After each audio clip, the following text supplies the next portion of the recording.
दोस्तों नमस्कार। आप पब्लिक न्यूज़ टीवी देख रहे हैं और मैं हूं देवकी नंदन मिश्र। आज एक बार हम फिर नरेंद्र मोदी के पॉडकास्ट की बात करेंगे।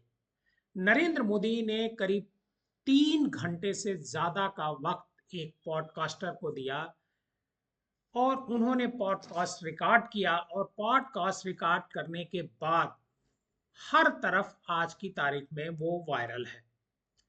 सवाल ये उठता है कि क्या नरेंद्र मोदी का ये जो पॉडकास्ट है ये पहले से प्रायोजित था कि वहां सवाल सारे प्रायोजित थे, जैसा हर इंटरव्यू में होता है।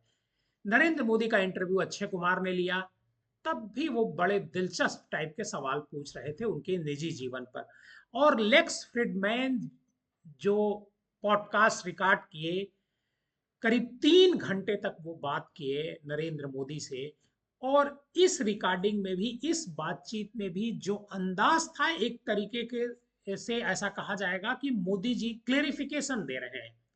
सवाल उनकी तरफ से बताए गए होंगे, उनकी टीम की तरफ से बताए गए होंगे और उन्हीं सवालों का जवाब नरेंद्र मोदी जी दे रहे हैं। बहुत लंबा वक्त जो है उन्होंने आरएसएस के बारे में बताने में दिया। शायद ये पहला इंटरव्यू है, पहला पॉडकास्ट है जिसमें नरेंद्र मोदी आरएसएस को लेकर के इतनी खुल करके बातचीत कर रहे हैं। क्योंकि जब से वो प्रधानमंत्री बने हैं तब से वो किसी आरएसएस के कार्यक्रम में नजर नहीं आते हैं। और आरएसएस और नरेंद्र मोदी और अमित शाह के बीच तनातनी की खबरें अक्सर आती रहती हैं। इस बार प्रेसिडेंट को लेकर के भी खूब तनातनी है कि अध्यक्ष आरएसएस का बनेगा या फिर भारतीय जनता पार्टी का। ऐसे में जो ये पॉडकास्ट है काफी महत्वपूर्ण हो जाता है। आप इस पॉडकास्ट में सुनिए कि नरेंद्र मोदी आरएसएस की किस तरीके से तारीफ कर रहे हैं, क्या क्या कह रहे हैं। कि आपने जीवन भर अपने देश भारत को सबसे ऊपर रखने की बात कही है। जब आप 8 साल के थे तब आप आरएसएस में शामिल हुए, जो हिंदू राष्ट्रवाद के विचार का समर्थन करता है। क्या आप आरएसएस के बारे में बता सकते हैं और उनका आप पर क्या प्रभाव पड़ा? आप जो भी आज हैं और आपके राजनीतिक विचारों के विकास पर उनका क्या प्रभाव पड़ा? देखिए, एक तो बचपन में कुछ न कुछ करते रहना ये स्वभाव था मेरा। मुझे याद है मेरे यहाँ एक माकोसी, मुझे नाम बोला या नहीं, वो सेवा दल के शायद हुआ करते थे। माकोसी सोनी ऐसे कुत्ते भी थे। अब वो एक बजाने वाली डफली जैसा रखते थे अपने पास और देशभक्ति के गीत और उनकी आवाज भी बहुत अच्छी थी। तो हमारे गांव में आते थे तो अलग-अलग जगह पे उनके कार्यक्रम होते थे। तो मैं पागल की तरह बस उनको सुनने चला जाता था। रात-रात भर उनके देशभक्ति के गाने सुनता था, मुझे मज़ा आता था। क्यों आता था वो पता नहीं है। वैसे ही मेरे यहाँ राष्ट्रीय स्वयंसेवक संघ की शाखा चलती थी। शाखा में तो खेल-कूद होता, लेकिन देशभक्ति के गीत होते थे। वो मन को ज़रा बड़ा मज़ा आता था, एक मन को छूता था, अच्छा लगता था। तो ऐसे ही करके हम संघ में आ गए। तो संघ के एक संस्कार तो मिले कि भाई कुछ भी सोचो, करो। अगर वो पढ़ते हो तो भी सोचो कि मैं इतना पढूँ मैं देश के काम आऊँ। अगर व्यायाम करता हूँ, मैं ऐसा व्यायाम करो कि मेरा शरीर भी देश को काम आए। ये संघ के लोग सिखाते रहते हैं। अब संघ एक बहुत बड़ा संगठन है, शायद अब उसके 100 साल हो रहे हैं, ये 100वाँ वर्ष है और दुनिया में इतना बड़ा स्वयंसेवी संगठन कहीं होगा ऐसा मैंने तो नहीं सुना है। करोड़ों लोग उसके साथ जुड़े हुए हैं। लेकिन संघ को समझना इतना सरल नहीं है।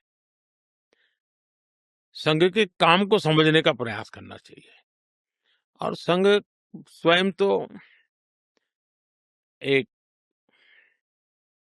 पर्पज ऑफ लाइफ जिसको कहे, इसके विषय में आपको एक अच्छी दिशा देता है। दूसरा, देश ही सब कुछ है और जन सेवा ही प्रभु सेवा है। ये जो हमारे वेद काल से जो कहा गया है, जो हमारे ऋषियों ने कहा, जो विवेकानंद ने कहा, वही बातें संघ के लोग करते हैं। तो स्वयंसेवक को कहते हैं कि भाई तुम्हें संघ में से जो प्रेरणा मिली वो 1 घंटा शाखा है, वो स्वयं नहीं, यूनिफ़ॉर्म पहनना वो स्वयं संघ नहीं है। तुमने समाज के लिए कुछ करना चाहिए और वो उस प्रेरणा के आज ऐसे काम चल रहे हैं, जैसे कुछ स्वयंसेवकों ने सेवा भारती नाम का संगठन खड़ा किया है। ये सेवा भारती जो गरीब बस्तियां होती है, झुग्गी-झोपड़ी में गरीब लोग रहते हैं, जिसको वो सेवा बस्ती कहते हैं। मेरी मोटी-मोटी जानकारी है, करीब 1.25 लाख सेवा प्रकल्प चलाते हैं वो, और किसी सरकार की मदद के बिना समाज की मदद से वहां जाना, समय देना, बच्चों को पढ़ाना, उनके हेल्थ की चिंता करना, ऐसे ऐसे काम करते हैं। संस्कार उनके अंदर लाना, उस इलाके में स्वच्छता का काम करना, यानी बिल्कुल 1.25 लाख एक छोटा नंबर नहीं है। वैसे कुछ स्वयंसेवक हैं, संघ में से ही गढ़े हुए हैं, वो वनवासी कल्याण आश्रम चलाते हैं और वो जंगलों में आदिवासियों के बीच में रह करके आदिवासियों की सेवा करते। 70,000 से ज्यादा वन टीचर वन स्कूल एकल विद्यालय चलाते हैं। और अमेरिका में भी कुछ लोग हैं जो उनको लिए शायद $10 या $15 का डोनेशन करते हैं इस काम के लिए, और वो कहते हैं कि एक कोका कोला नहीं पीनी है इस महीने, एक कोका कोला मत पियो और उतना पैसा ये एकल विद्यालय को दो। अब 70,000 एकल विद्यालय आदिवासी बच्चों को पढ़ाने के लिए करना। कुछ स्वयंसेवकों ने शिक्षा में क्रांति लाने के लिए विद्या भारती नाम का संगठन खड़ा किया। करीब 25,000 स्कूल चलते हैं उनके देश में, और 30 लाख से छात्रा एट अ टाइम होते हैं, और मैं मानता हूं तक करोड़ों विद्यार्थियों को, और बहुत ही कम दाम में पढ़ाई हो और संस्कार को भी प्राथमिकता हो, जमीन से जुड़े हुए लोग हो, कुछ न कुछ हुनर सीखे, समाज पर बोझ न बने, यानी जीवन के हर क्षेत्र में वे, चाहे महिला हो, युवा हो, इवन मजदूर, शायद उन मेंबरशिप के हिसाब से मैं कहूं तो भारतीय मजदूर संघ है, शायद उसके 55,000 के करीब यूनियंस है शायद, और करोड़ों की तादाद में उनके मेंबर्स हैं। शायद दुनिया में इतना बड़ा लेबर यूनियन कुछ नहीं होगा। और सिखा कैसा जाता है, लेफ्टिस्ट लोगों ने मजदूरों की मूवमेंटों को बड़ा बल दिया। लेबर मूवमेंट जो लगे हैं उनका नारा क्या होता है, workers of the world unite, दुनिया के मजदूरों एक हो जाओ, फिर देख लेंगे, ये भाव होता है। ये मजदूर संघ वाले क्या कहते हैं, जो आरएसएस की शाखा से निकले हुए स्वयंसेवक मजदूर संघ चलाते हैं, वो कहते हैं वर्कर्स यूनाइट द वर्ल्ड। वो कहते हैं workers of the world unite, ये कहते हैं workers unite the world. Unite the world. ये कितना बड़ा वाक्य, दो शब्दों में इधर उधर है, लेकिन कितना बड़ा वैचारिक बदलाव है।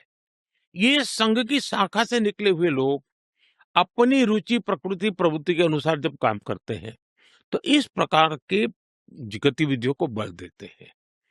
और जब इन कामों को देखेंगे, तब आपको 100 साल में राष्ट्रीय स्वयंसेवक संघ ने भारत के